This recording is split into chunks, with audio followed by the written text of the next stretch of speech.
Mixing জারের মধ্যে soybean দিয়ে যে এত সুন্দর রেসিপি তৈরি করা যায় তা কিন্তু কেউ না দেখলে বিশ্বাসই করবে না। সন্ধ্যাবেলায় মুখরোচক কিছু খেতে মন চাইলে আপনারা কিন্তু এটা খুব সহজেই বানিয়ে ফেলতে পারবেন। হাতের সামনে থাকা মাত্র কয়েকটা উপকরণ দিয়েই আপনারা খুব সহজেই রেসিপিটা তৈরি করতে পারবেন। তো চলুন দেখে নেওয়া যাক আজকে আমার এই রেসিপিটা। তো ভিডিওটা শুরু থেকে শেষ পর্যন্ত দেখার জন্য আপনাদের কাছে আমার অনুরোধ রইল। সবার প্রথমে আমি এখানে একটা মিক্সিং বোল নিয়ে নিয়েছি।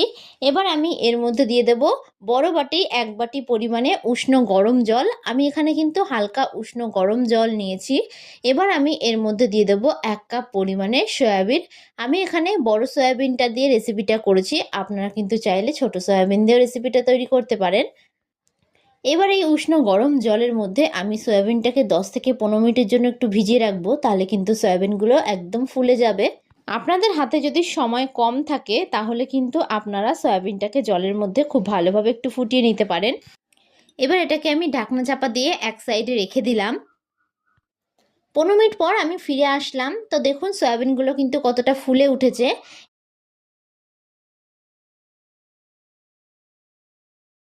এবার আমি এর মধ্যে দিয়ে দেব ঠান্ডা জল। আমি কিন্তু এখানে রুম টেম্পারেচারে রাখা জলই দিয়ে দিলাম। এবার খুব ভালোভাবে আমি সয়াবিনগুলোকে একটু ধুয়ে নেব।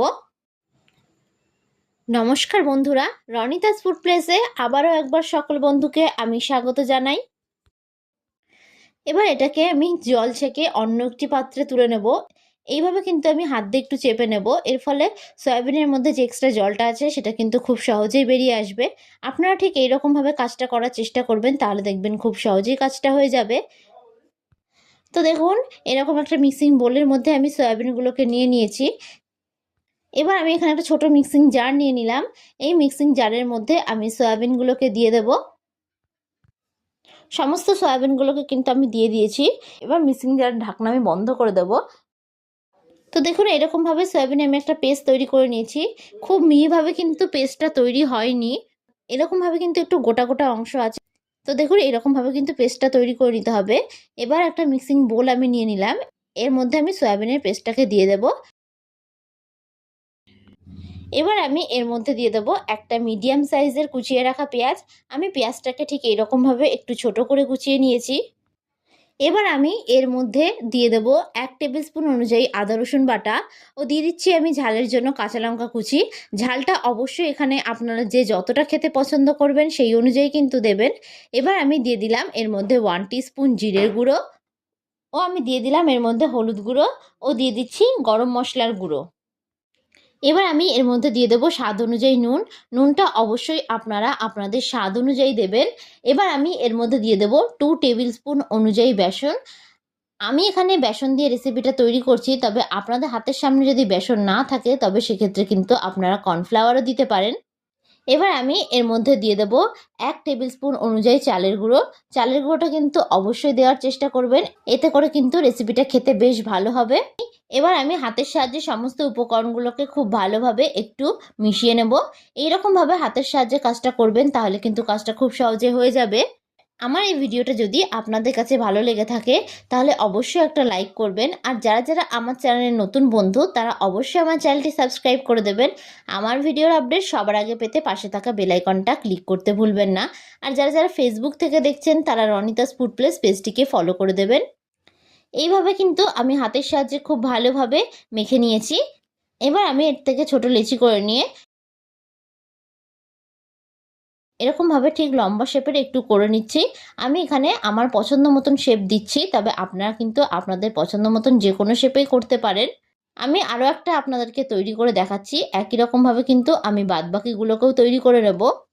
তো সবগুলো তৈরি করে আমি আপনাদেরকে একেবারে দেখাচ্ছি। তো দেখুন সব কটাকে কিন্তু ঠিক একই রকমভাবে আমি তৈরি করে নিয়েছি। এবার অন্যদিকে আমি একটা কড়াই বসিয়ে দিলাম। কড়াইটাকে খুব ভালোভাবে আমি গরম করে নিয়েছি। কড়াইটা গরম হয়ে গেছে। এবার আমি এর মধ্যে দিয়ে দেব বেশ খানিকটা পরিমাণে সাদা তেল। তেলটা কিন্তু একটু বেশি পরিমাণে দিতে হবে। এবার আমি হাই ফ্লেমে তেলটাকে খুব ভালোভাবে একটু গরম করে নিচ্ছি। তেলটা কিন্তু খুব ভালোভাবে গরম হয়ে গেছে। এবার গ্যাসের ফ্লেমটাকে আমি মিডিয়ামে করে দেব। এবার আমি এর মধ্যে এগুলোকে দিয়ে দেব। একে একে কিন্তু সবগুলোকে আমি দিয়ে দিয়েছি। এবার গ্যাসের ফ্লেমটাকে মিডিয়ামে রেখে এক পিঠটাকে খুব ভালোভাবে আমি একটু ভেজে নেব। গ্যাসের ফ্লেমটাকে মিডিয়ামে করে তারপরেই ভাজবেন। হাই ফ্লেমে ভাজলে কিন্তু এগুলো বাইরে থেকে কালার চলে আসবে আর ভেতর থেকে কাঁচা থেকে যাওয়ার সম্ভাবনা থাকবে। এক পিঠটা খুব ভালোভাবে ভাজা হয়ে গেলে আমি এগুলোকে উল্টে দেব। উল্টে অপর পিঠটাকে কিন্তু ঠিক একই রকমভাবে আমি ভেজে নেব। সন্ধ্যাবেলায় কিছু মুখরোচক রেসিপি খেতে মন চাইলে এই রেসিপিটি কিন্তু আপনারা অবশ্যই বাড়িতে একবার হলেও ট্রাই করে দেখতে পারেন।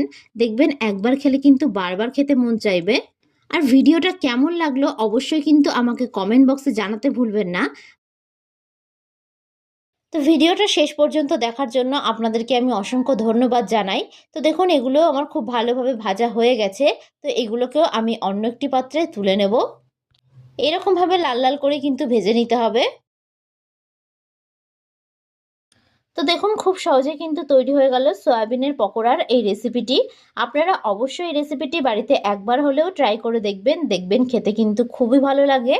আর একবার তৈরি করলে কিন্তু আপনার কাছে বারবার রিকোয়েস্ট আসবে এই রেসিপিটি আবারও তৈরি করার জন্য।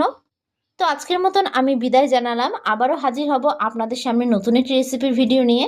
তো আশা করি আপনারা সকলে ভালো থাকবেন, সুস্থ থাকবেন। ধন্যবাদ।